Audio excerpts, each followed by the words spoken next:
Welcome to Brave with Lisa. This space is designed to inspire, champion, and equip you to bravely walk in that unique rhythm of grace and calling that God has designed just for you. I'm so excited you're joining us today. Welcome to Brave with Lisa. I'm your host, Lisa Bruton, and today I'm so excited because I have Janelle Spies with me today, and we're going to have a whole lot of fun. There's some incredible gold to learn from this amazing lady, so welcome. Hello, thanks for having me. It is so great. We know each other from social media, Instagram, and just the occasional meeting at parties or church. But I haven't had the real privilege to get to know you all that well. So I'm really excited about this. I find you utterly delightful and you light up any room you're in, but I know there's a great depth there. So I'm looking forward to learning more about that.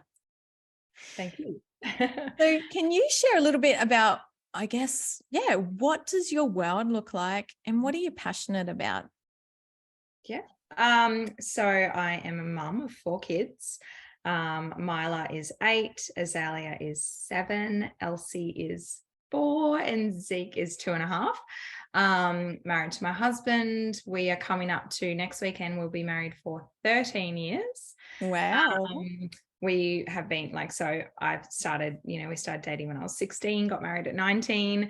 Oh. So, my days are filled with looking after and running back and forth between 4 children, basically. And then I have a day job twice a week working at our church. And then I also do a bit of husband's business, a bit of online Instagram sort of content stuff, and whatever random things in between. Renovating a caravan, and today I'm DIYing a cupboard. So I just keep myself busy, apparently, because 4 kids isn't enough. Yeah, I know. I actually see the things that you create. You kind of flip furniture almost, or just create incredible things out of old things. Yeah, I've sort of always been creative. Like, I'm a hairdresser by trade, so I love to just create and do. And I've found that that's just been a season of jumping between my creative flows. And right now that's our own home. So I've been renovating our 100-year-old home, which my husband wants to just knock down. And I'm like, no, there's beauty in this. Oh, wow. So I've just been, taking it room at a time, and then finding pieces to go in and trying to, find a good marketplace bargain and see what I can do with it. So, yeah. That is so cool. And I love how actually, like you said, you've got 4 kids and you've always been creative. So you just find different outlets, I guess, to do that. Have you made that a priority in your life? Yeah, definitely. It's been something that I think every mum, when you become a mum, there's a lot of conversation around, that becomes the new you. And, once your babies are going to toddlers and then going to kids and go to school, often mums find themselves wondering who they actually are. And so I've just always been like, well, no, I know what I love and I know what I like doing. And I think especially having 4 kids, I don't have time available, so I have to make time. Otherwise, I just get too caught up in this busy world, and that's not something I can cope very well with. And I went through depression 2 years ago quite severely, and so I think that was a really big wake up to looking after myself and self-care. And whilst my children are my world, their world is not going to be that great if their mum is not living how she should be. And if their mum's just living for them, I need to live, first and foremost for God, and then, take care of me too. So that's where it's sort of come into. Yeah. So that's so key. And I find not just mums who are busy, but anyone who has a full life and a full world, we can very quickly let go of self-care and just those things that are dear to our hearts because we think they're not as important. Yeah, totally. Yeah, there's totally priorities and responsibilities that we have to look after, but you know, we also are here to live, and there's a bigger calling beyond all of that as well. And I think that, you know, God can pull people into our lives, and put us in other people's lives, you know, through so many different areas. And so, like, my journey, even over the last few years, has been online and social media and Instagram. And sometimes I'm like, what am I doing? Like, you know, why am I doing this? Why am I showing off cups this week and, you know, then crying on the internet the next week? Why am I doing this? And it all just seems to come back to, like, I just feel that there's a reason for this Mm. season. And it's like, well, there's relatability there. So that sparks conversation, you know, and that's, I think, where relationships start. And, you know, our bigger purpose in life is, you know, about starting those relationships, and then you can get into those deeper conversations. So Yeah, that's so true. And I have found that so many people respond to what you post on Instagram and social media, and it does help them feel seen. yeah, yeah. Yeah, definitely. And I think, like, I'm naturally a very social, out there person. I really put myself out there. I'm the first person to, like, go up to the new people in a at church or in a group setting. I love it. That naturally comes to me. And I think also growing up in church, you know, we're always surrounded by community. Church is generally a very, you know, big on fellowship and community. So you have your people, but not everyone has that. And that's what I've really learned doing the online social media stuff is, there's women out there who are in a rural town and their husbands work in the mines, and they're looking after their kids at home, and there's no daycare available, and they don't have community, they don't have people around them. And so that's, they then reach out to people like me. I have so many messages where sometimes I'm like, why are you telling me? Why me? Like, you know, where are your people? And so if I can start by, you know, responding and helping in some way, then I think that's pretty amazing, you know. And that all leads into other things. It's led into, I've started a mother's group, you know, in our local community, because I'm like, well, if people aren't a part of church, then let's bring them in anyway and just give them a place to just connect with other mums, because there's just there's so many ways for mums to connect. They just need to have an opening for it, you know. So Yeah, wow, you have a real revelation about community and not doing life alone by the sounds of it. yeah, definitely. Yeah, totally. Yeah, my life is full of people and I love it. I love it. You know, I watch you embrace everyone and just enjoy whoever's in front of you. Like, you really place value on that person as well. It's not just gathering people, but you're placing value on whoever's in front of you. And I think that's an extraordinary gift that you carry. Oh, thank you. Yeah, it's I don't know. Yeah, oh God for that one. Well, that's good. I love how you are very aware of who you are, what brings delight to your heart, Mm, and then wanting to share that with others, and giving them permission to also, you know, want that community, but also to enjoy those desires of their hearts as well. yeah, totally. Yeah, it's important. So if I can just be one little piece at the start of their next, you know, journey, then that's fine. That's great. So can we go back to, like, you shared vulnerably that you went through quite severe depression a little while ago. Had you already had the community and the self-care before that, or did it really click in when you were going through that depression?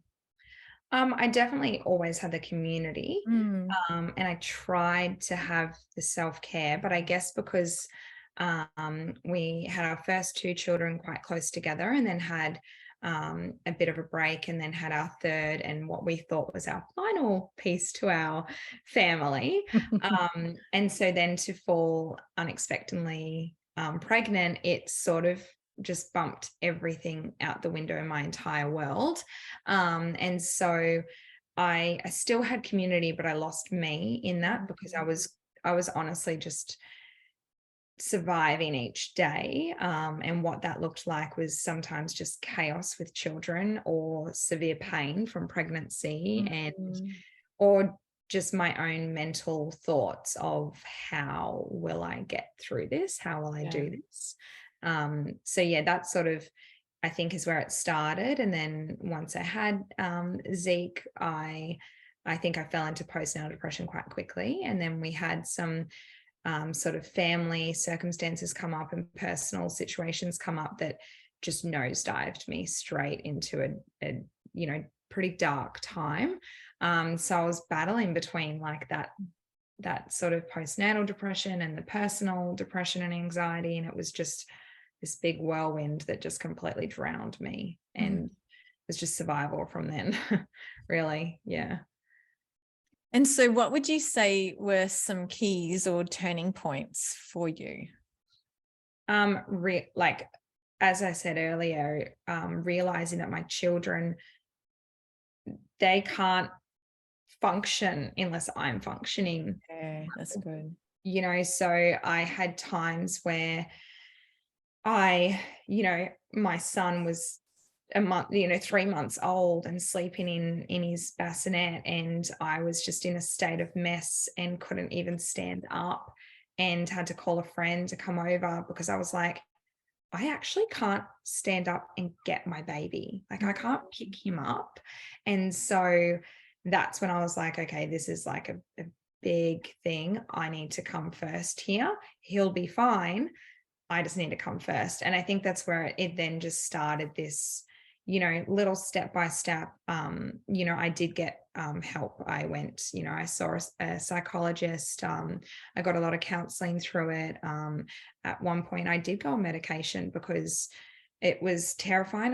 I hated the idea of it, but I actually I had my brain just shut down, everything just shut down in me, so I needed that help. And so yeah, then it was just step by step realizing that if I was in a highly emotional state, and Zeke, my fourth child, he was not the easiest newborn. So that made it really, really difficult because I'd be in a high stress state, and then he'd be screaming, and then I'd just be like, I don't know what to do. And so I learned that I could just put him down for like a minute, take some deep breaths, pray, and then I can pick him back up, and Yeah. I can do that, and he will be okay just crying for 30 seconds, or so yeah, that was just the start of the Mm. steps. I don't even know if that answered your question. Yeah, I think that's brilliant. And even just giving yourself permission in the moment to have a moment. Yeah. I unfortunately, there was a lot of those moments at the start. It was, quite frequently that Mm. even just things like tapping out, husband comes home and me going, I can't, I mean, in fact, I literally did that the other night. It was all just getting too much. The household was chaos, and I could just feel it welling up in me. And I was like, I've gone, I'm in a much better place now. I've overcome depression. I feel, really, really good right now. But there's totally times where life is just, it can get you, hey. So, Yeah, it really can. between just life and busyness and chaos and pressure, and so yeah, I was just like, okay, I need to tap out. You know, can we do this? And he's like, yep. And I was like, all right, I'll get dinner sorted, and then I'm going to the gym. And so that's what I did. I got dinner sorted, and then I left and I went to the gym for an hour, and I probably worked out the hardest I've done in a long time, all out, and then came home and I was great. So it's just a matter of realizing and being like, yep, my time now. Yeah, absolutely. And I mean, I'm the same, Matt can tell when he sometimes subtly will say, do you want to go for a surf or just Yes. and I do that for him too. I'm like, hun, go climb a mountain or, have a bit of Yeah. time out. Yeah. So I'm interested in, because your world is full, like you said and explained. How do you prioritize that self-care? Is it that spontaneous, hey, I know I can recognize I need to go now, or do you structure it into your week? A bit of both. Yeah. So like today, for example, is the one day a week that it's just me, no kids, except one is sick at the moment. So, but so Wednesdays is my day that I'm like, all right, I will get some jobs done that I know I need to do. I'll do a little bit of tidying up as well, but then I'm going to do something for me in this day too. So today I'm renovating a cupboard. So I'm like, I knew today that I've got a really busy week. And so this morning I woke up and I went, I'm just going to do like an hour of the bookwork. And then I'm actually going to give myself this creative time because I just need to get it out. And then yeah, like the gym the other night, just those quick random tap outs, Yeah. and then just moments. I've really just been trying to take moments, whether it be 3 minutes from driving from the school to home, or on my way to work, having that worship music playing and just giving myself that time to just, all right, we're going back to basics and back to just God and me. God and me. I'm going through such a like beautiful season of that right now, and realizing that I don't actually need to have this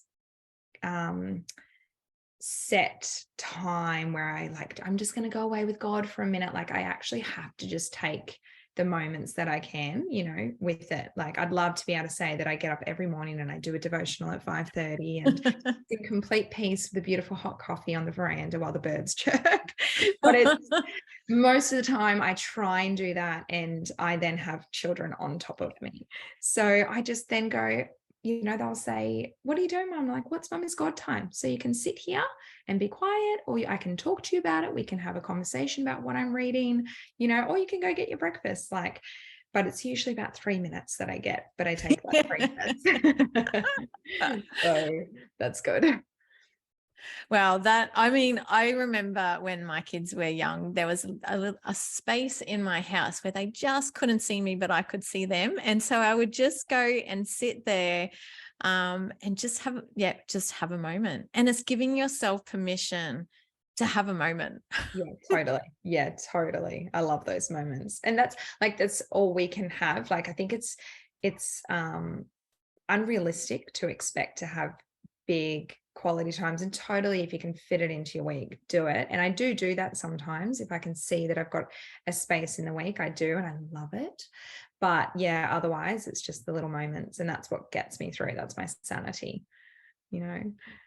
I love that, Janelle, and just your honesty on how even just the other night, it was chaotic, and yet you said, "No, I'm recognizing how I'm feeling." So what are some indicators for you that, oh, mama needs some time out?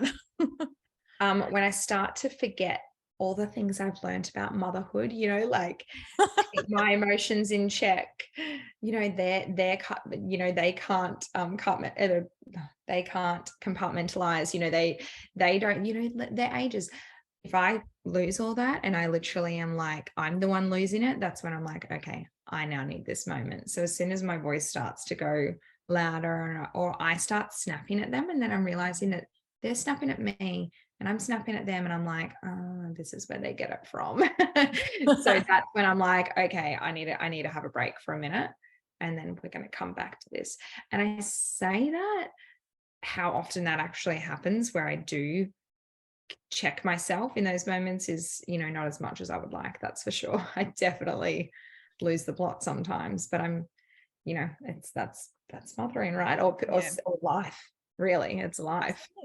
It can definitely get on top of us. I know even, you know, just during this week, I was feeling quite overwhelmed with a lot of things that are going on. There's some tough things happening in my side of the family, and just feeling really weighty, and just coming back to taking that moment and just going, well, Lord, you know all the layers, and I'm just going to hand this, and this to you, and just taking that moment. It didn't take long, but I just handed it to him, and he just replaced it with peace. Yeah, exactly. And Yeah, it's just recognizing who he is, who he says he is, and then just resting in that, and then getting on with your day.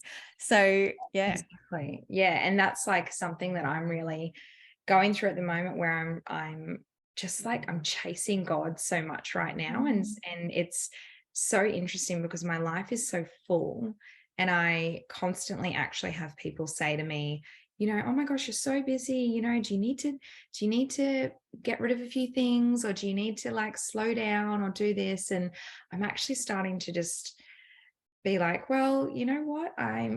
My daily chase is God, and he's going to pull back where he needs to pull back. Yeah. And, that's just what it comes down to. I think if like every morning I can say, all right, today, Lord, you lead me. Like, where are we going to go today? What are we going to do? And it's definitely like it's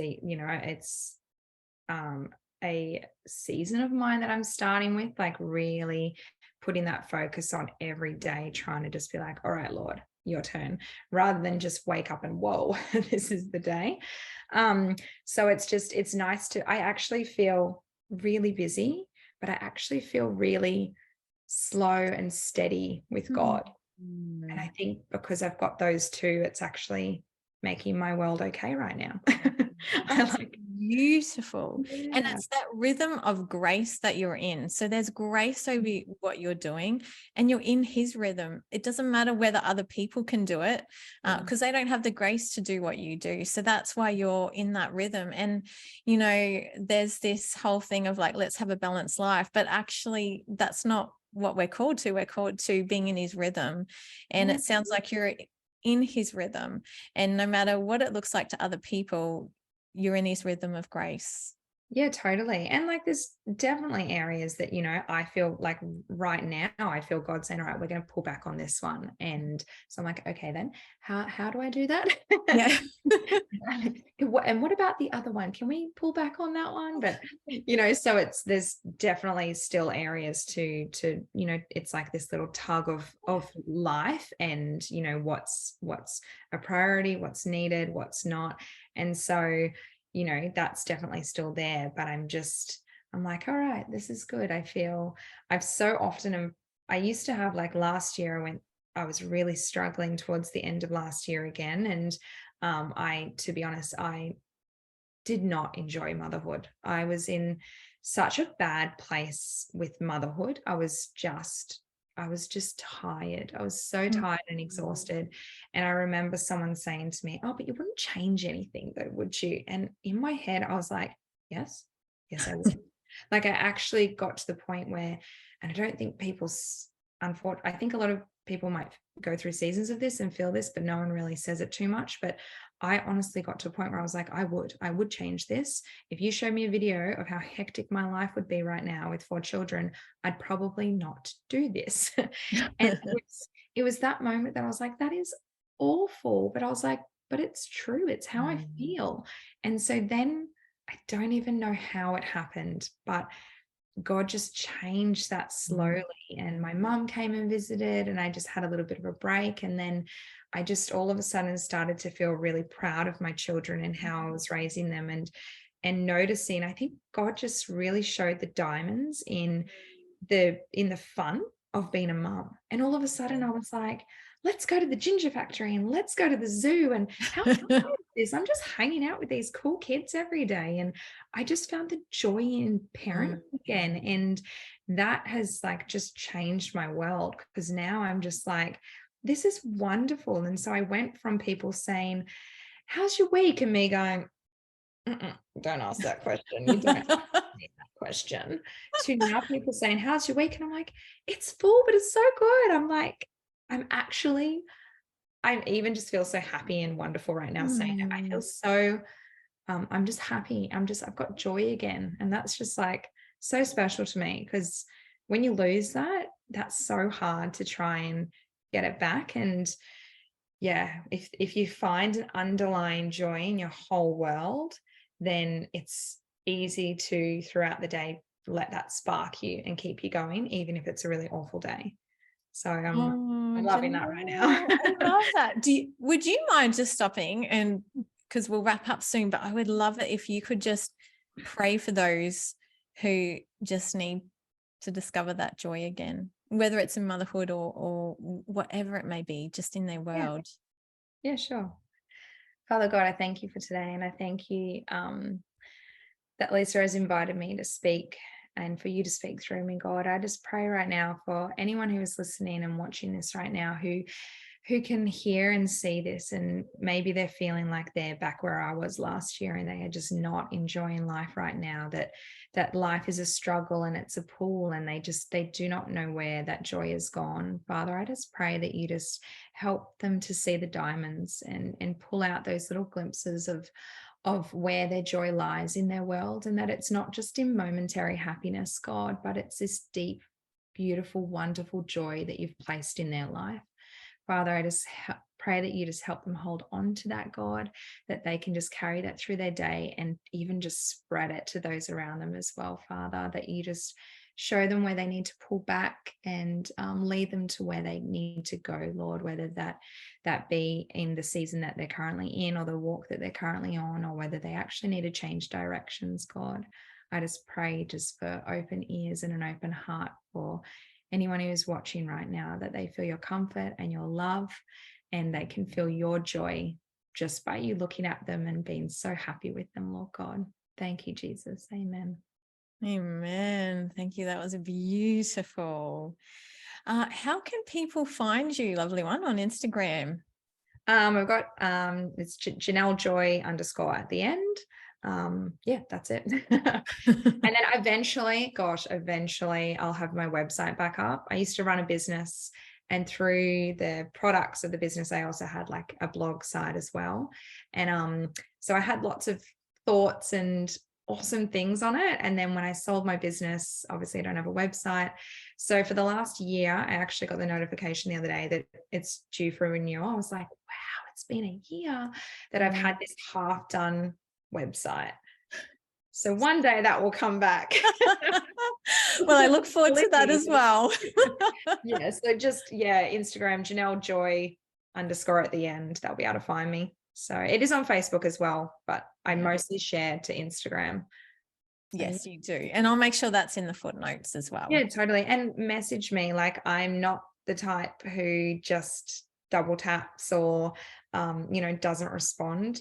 I try, to really carve out little pieces in my day to be able to actually respond and have connections with people who do reach out, because it's like people are vulnerable to reach out to somebody. So I really, want them to know that I appreciate them reaching out, and I am actually there. Like, even though I'm on the other side of wherever, I'm there for a chat. I love that. And thank you for just holding that space for so many women. Yeah, that's God. Yeah, it's gorgeous. Oh, thank you. Well, thank you for your time, and I'll let you go back to your special day. Yeah, see where it brings me. Yeah, and you're just an absolute delight, and I really appreciate you just sharing vulnerably your journey and just some incredible keys that you have learned along the way that have just brought you into that rhythm of grace that God has for you. Oh, thank you. Yeah, thank you for talking about it. Yeah, it's nice to be able to speak about it too. Well, you enjoy your day, guys. We are looking forward to just seeing you next week. And between now and then, just enjoy your week. And I pray that you find those diamonds and that joy. See you. Bye. Thanks for joining me on Brave with Lisa. I hope that it has inspired or impacted you in a small or large way.